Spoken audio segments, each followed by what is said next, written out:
नमस्कार दोस्तों, महाशिवरात्रि की हार्दिक शुभकामनाएं। आज मैं आपको उस पवित्र कथा की यात्रा पर ले चलूंगी जो भगवान शिव और माता पार्वती के दिव्य मिलन को दर्शाती है। महाशिवरात्रि का पर्व भगवान शिव और माता पार्वती के पावन विवाह के उपलक्ष्य में पूरे देश में धूमधाम से मनाया जाता है। यह कहा जाता है कि भगवान शिव को पति रूप में प्राप्त करने के लिए माता पार्वती ने सैकड़ों वर्षों तक कठोर तपस्या की थी। शिव जी ने उनकी तपस्या से प्रसन्न होकर फाल्गुन मास के कृष्ण पक्ष की चतुर्दशी के दिन माता पार्वती से विवाह किया। पौराणिक कथा के अनुसार माता सती के आत्मदाह के बाद शिव जी शक्तिहीन हो गए और घोर तपस्या में लीन हो गए। इस बीच ब्रह्मा जी ने तारकासुर की तपस्या से प्रसन्न होकर उसे शक्तियां प्रदान की और वरदान दिया कि वह शिव के पुत्र के हाथों मारा जाएगा। अपनी शक्तियों का दुरुपयोग कर तारकासुर ने त्रिलोक पर आधिपत्य जमा लिया। भोलेनाथ को बिना पत्नी के देखकर तारकासुर बहुत प्रसन्न हुआ। इस विकट स्थिति से उभरने के लिए देवताओं और ऋषि मुनियों ने आदि शक्ति अम्बे भवानी की आराधना की। देवी ने प्रसन्न होकर देवताओं से कहा कि राजा हिमवान के घर में मेरी शक्ति गौरी के रूप में जन्म लेगी और भगवान शिव से विवाह करके उनके पुत्र को जन्म देगी जो तारकासुर का वध करेगा। आदि शक्ति ने राजा हिमवान और रानी मैनावती के यहाँ कन्या के रूप में जन्म लिया और उसका नाम पार्वती रखा गया। नारद मुनि की प्रेरणा से देवी पार्वती भगवान शिव को पति रूप में प्राप्त करने के लिए वन में तपस्या करने चली गईं। देवताओं ने शिव पार्वती मिलन के लिए भगवान शिव की तपस्या को भंग करने का निश्चय किया और कामदेव को इस कार्य के लिए नियुक्त किया। कामदेव ने भगवान शिव का ध्यान भंग करने के लिए तरह तरह के प्रयोग किए। एक पुष्प बाण भगवान शिव पर छोड़ दिया जिसके फल स्वरूप शिव जी की तपस्या भंग हो गई। क्रोधित होकर भोलेनाथ ने अपने क्रोध की अग्नि से कामदेव को भस्म कर दिया। देवता भगवान भोलेनाथ के पुनः जागृत होने पर खुश थे लेकिन कामदेव के भस्म होने से दुखी थे। कामदेव की पत्नी रति ने अपने पति को पुनः प्राप्त करने की प्रार्थना की। तब भगवान शिव ने उसे आश्वासन दिया कि द्वापर युग में कामदेव भगवान कृष्ण के पुत्र के रूप में जन्म लेंगे। माता पार्वती ने शिव जी को पति रूप में पाने के लिए सैकड़ों वर्षों तक कठोर तपस्या की। उनकी तपस्या से प्रसन्न होकर देवताओं ने शिव जी से पार्वती की मनोकामना पूरी करने की प्रार्थना की। इसके बाद भोलेनाथ ने सप्त ऋषियों को पार्वती की परीक्षा लेने के लिए भेजा। सप्त ऋषियों ने शिव जी के अनेकों अवगुणों को बताते हुए माता पार्वती को विवाह न करने की सलाह दी लेकिन पार्वती जी अपने निर्णय पर अडिग रहीं।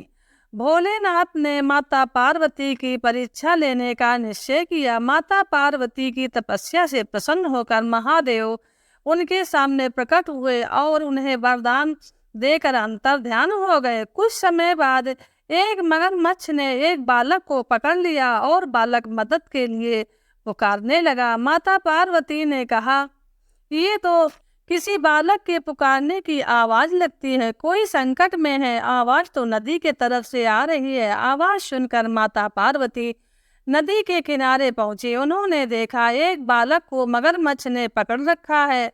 माता पार्वती को देखते ही बालक मदद की गुहार करने लगा। तब माता ने कहा, हे ग्राह, इस बालक को छोड़ दे। मगरमच्छ कहने लगा, दिन के छठे पहर जो भी मुझे मिलता है उसे आहार बनाना मेरा नियम है। अगर तुम मुझे अपने तप से प्राप्त वरदान का पुण्य फल मुझे दे दोगी तो मैं इस बालक को छोड़ दूंगा। माता पार्वती ने कहा, ठीक है, मुझे स्वीकार है, पर तुम इस बालक को छोड़ दो।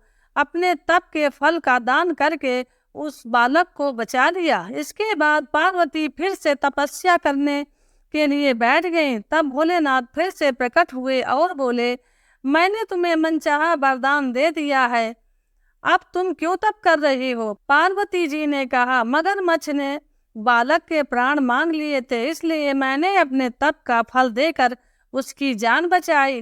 महादेव ने कहा, तुम मेरी परीक्षा में सफल हुई हो। वास्तव में मगरमच्छ और बालक दोनों ही मेरी माया के प्रभाव थे।